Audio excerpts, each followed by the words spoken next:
So yun nga mga kaya dahil may nagtitending na makeup transition sa may TikTok, then matagal na rin ako din nagti-TikTok, so gagawin natin yung transition ni Spider-Man dahil nga ang dami nagtatagsaan kasi pag ang content mo sa TikTok is makeup, yan itatag ka ng mga makeup artist. So yan, naglalagay ako ng foundation, then nagpa-pattern ako. Ang ginagamit ko pang pattern yung uh, eyeliner na na brown. Ayan, as you can see naman, nilagyan ko siya ng pattern. Ayan, then nalagyan ko lang ganyan para ma-effect ng spider siya.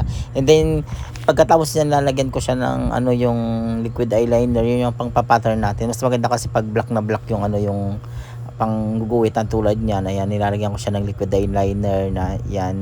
Sample product yung mga ginagamit ko, guys.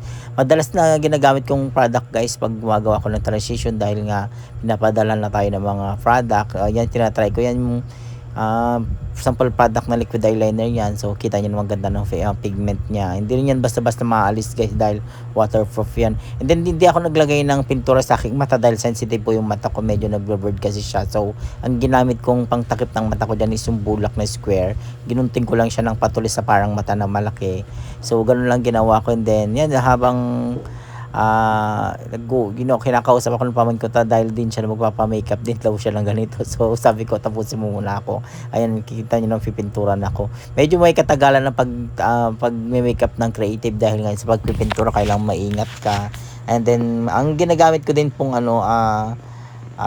dito is face paint. Ayan, yung face paint na yan ay padala din ng natin ng seller dito sa TikTok. Ayun ang kaganda ng magte-TikTok dahil nga papadalan ka ng mga sample product na usually ginagamit mo.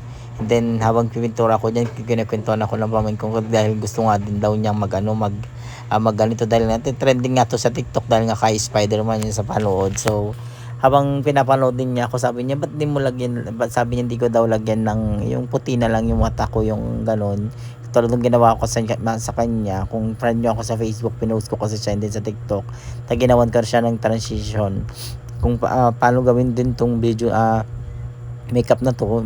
Parang feeling ko mas maganda pa yung ginawa ko sa kanya dahil nga pag ibang tao talagang inayos ko, medyo gumaganda. Kasi pag sarili naman natin, hindi natin makuha yung mga pattern na ganyan. So, after ng pagpipintura nito, tatakpan ko na yung aking mata. Pero hindi ko na video yun. So, ipapakita ko na lang sa inyo yung magiging transition ng makeup, makeup transition na to. So, yun na mga kayamin. Thank you for watching.